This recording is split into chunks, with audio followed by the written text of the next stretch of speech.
Welcome back to Crazy Dave's Crew. I'm Laura and you're watching Thirsty Threads. Today I want to try something. Haven't done it before, but I've heard a lot about it. It can be called stack and whack. It can be called slice and dice. There are so many different terms for it. And I've been wanting to try it. Haven't tried it yet, so this is new for me. So come on along and let's see how it all turns out, shall we?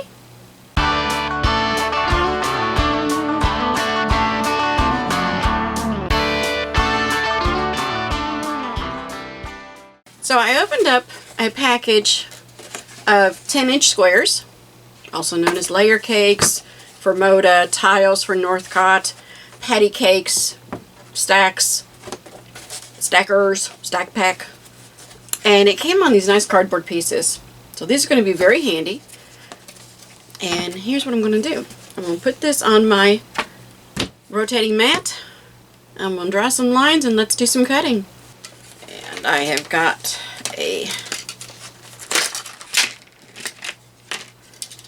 like a box cutter because this is cardboard. And let's see how it works. So, got my ruler. Let's see, I think let's do this like there to there.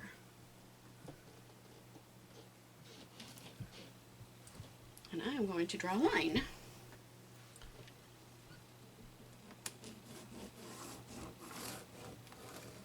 I'm going to draw a line there. And let's see, how about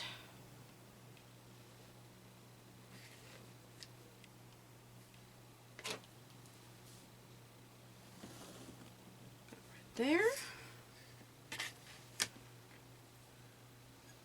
And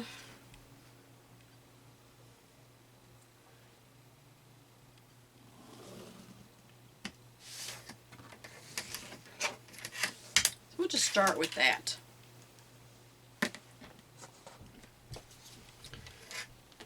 So what I'm going to do here, let's just take the two big pieces.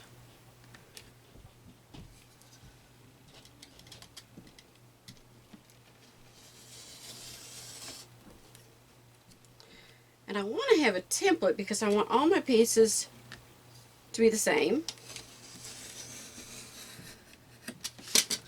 so that there will be some sort of cohesion. Alright, so I've got two pieces here. Let's go ahead and use this one, the other piece as a template.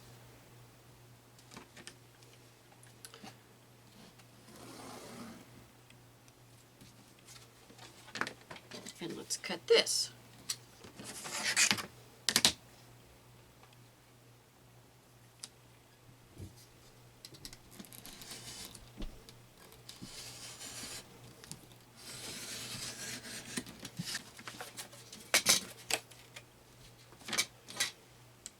All right. Just gonna do that.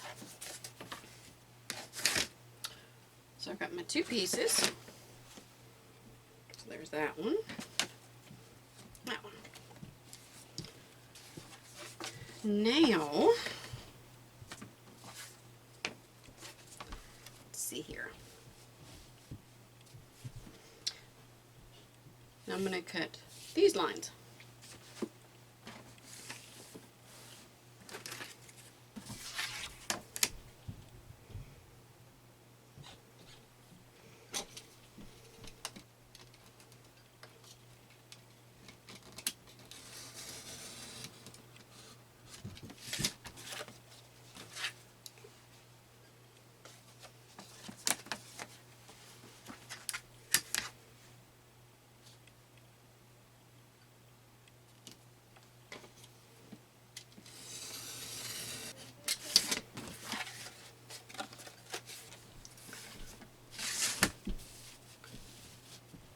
Oh, there we go. There's that one.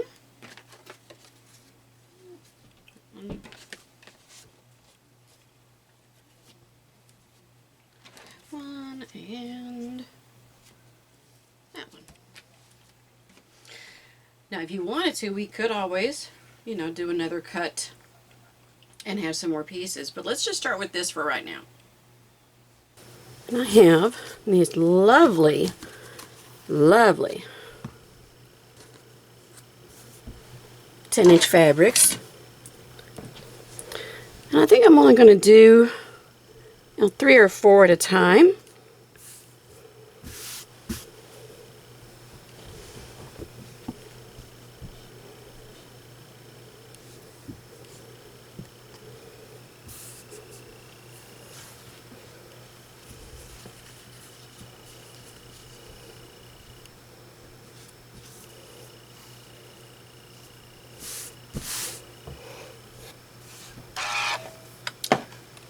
Do a quick little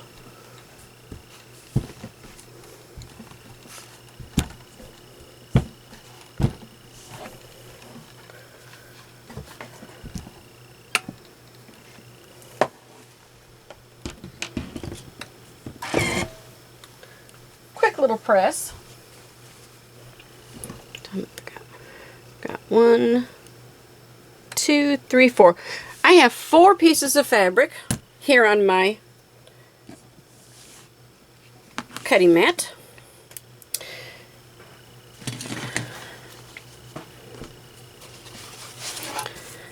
And this is 1, 2, 3. So this is going to go this way.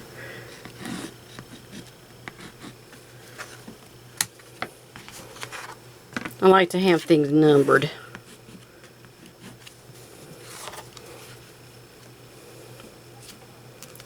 So I've got that one.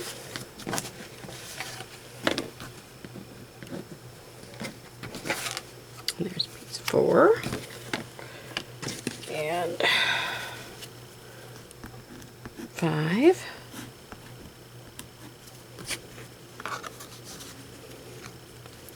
Six. So I know which way things need to be.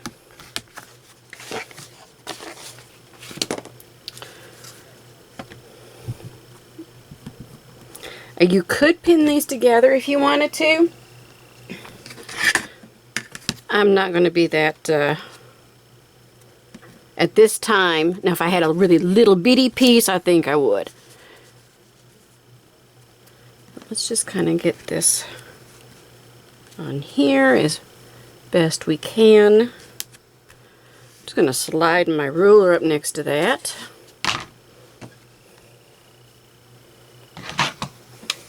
My handy dandy rotary cutter. I have the safety is off. And I am just going to kind of walk my fingers along. Okay?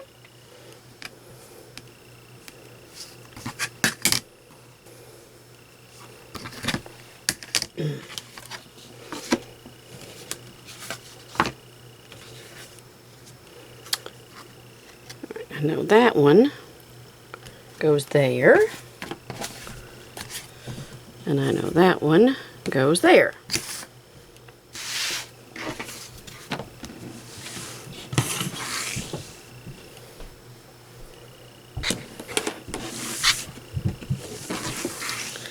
I'm kind of funny. I have a certain way that I like to do my cutting.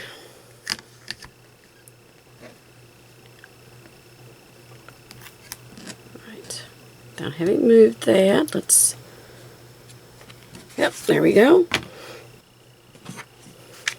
And let's just slice that one.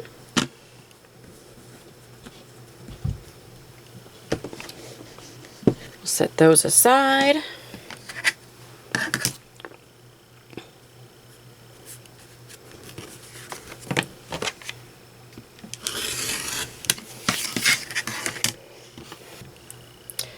So now it's just a matter of getting a few more pieces onto the cutting mat and doing the same thing. Just kind of try to even everything up and get ready for the slicing and dicing. Now the beautiful part of this is you can make it whatever size you want to. Or the scary part is that you're making it any size you want to. Some of us really like having that pattern and, you know, knowing what we're doing. Having it all be such a surprise can be very scary sometimes.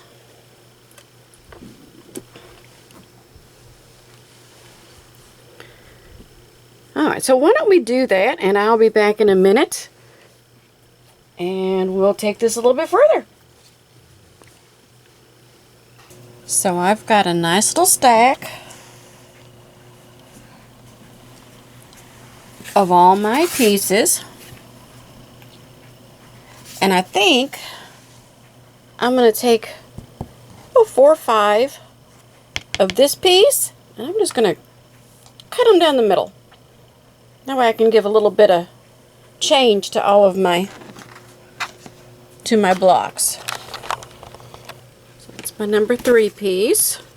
And you can number them, you know, of course, however you want to. You cut them however you want to. In fact, I think, let's kind of make it as an angle, huh? Let's do that.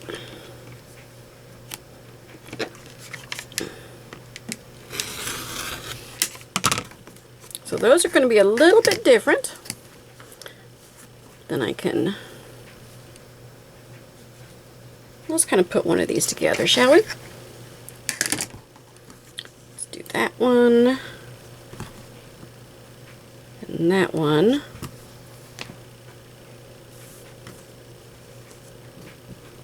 That one.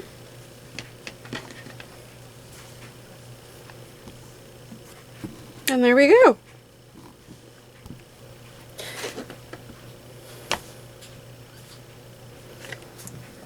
Or some of them can be this.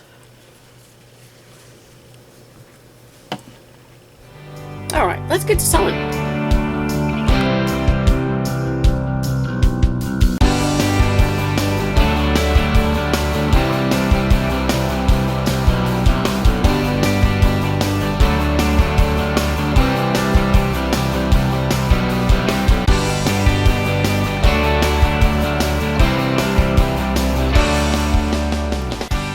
Off with 10-inch squares,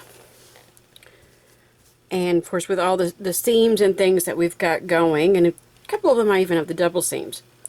So I've decided to do 8 3/4, because on some of them I could have done 9, and there's some that I made some little oopses, so they're just a smidge less than that. So like I said, I think just to keep things simple for myself, I'm going to kind of straighten these sides up. And the neat thing, there's nothing to really have a guide. So you can kind of twist them a little bit and make them all look a little different.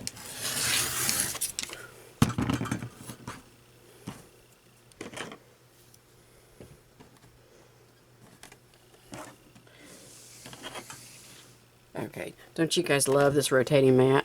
I do. But I want to get this right here. I want it going right down that corner. And that's just me.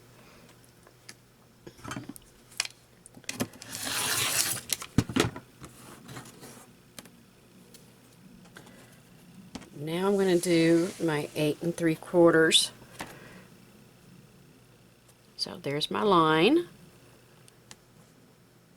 That up, and if I do that on the bottom edge and the side edge, again, that little, my diagonal should go right through that corner. And I do believe that it does. Well, let's finish it up.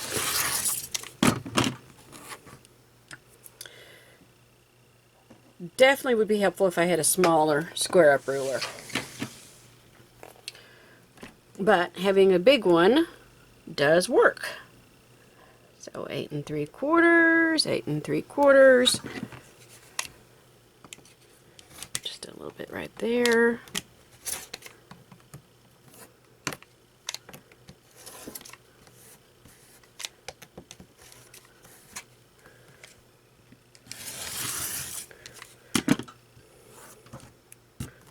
And there we go. So now I have an 8 3/4 inch crazy block. Now for, and I could just take these and just sew them, you know, straight together, which I think would be pretty good. Definitely would be fine. You know, kind of mix them up different ways, but I think I want a sashing.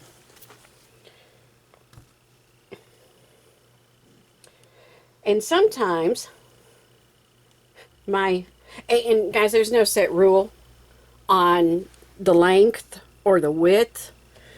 It's yours. This is one, like I said, it's very forgiving. I oopsed when I was cutting these, so I'm doing, instead of 2 1/2, which I had planned, but I'm doing 2 1/4. And I also chose another color so that I would have a little square within my sashing.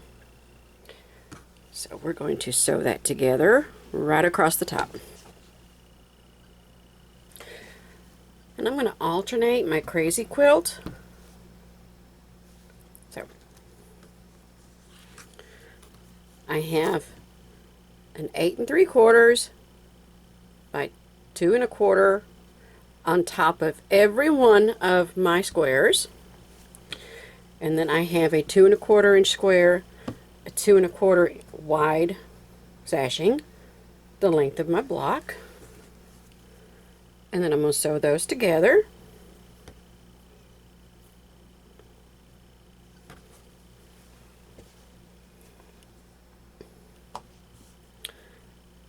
And I'm going to sew those together. Just remember, you make it your own. If you want to have a 1 inch sashing, you know, the sashing is one you do it however you want to. You do not have to do the corner squares. I just decided I wanted to. So I decided to add in the plain along with my crazy to show you what the finished look is going to look like. So I'm going to put a solid underneath this one, alternating it again, and then do that. And we're going to have a nice connecting line above my purple. Like I said, very forgiving, very quick. That's our final piece. I really like it. I like that it's very forgiving. I like how quick it goes. I like that it's going to be a major stash buster, and you can even take your little pattern that you made at the beginning and use up some scraps. So we're talking a really good scrap buster, a really good stash buster. We're talking quick, we're talking easy. I think this would be great for a beginner, for piecing. Because again, if you make oopses, well, so you make this all the squares just a smidge littler than what you'd planned on. So I really liked this. And I hope that y'all have enjoyed this. This was new for me. I hadn't done this before, but I have a feeling I'll be making more of these. And I would love to see what you guys come up with. So send pictures. We love pictures. We do have a group on Facebook, Sewing and Crocheting for Beginners. Looking at changing that name, but find Crazy Dave's Crew on Facebook. We also have a website, cdcrew.com. Love pictures, love your comments. Number one rule, have fun. Have fun with your fabrics, have fun putting things together, have fun learning and discovering. And just because I do it this way doesn't mean you have to. Lots of ways to put quilts together, and it's yours. So be sure to like and subscribe and click that bell so you're notified when we upload a new video. And I hope to see you again right here on Crazy Dave's Crew. Thanks so much for watching.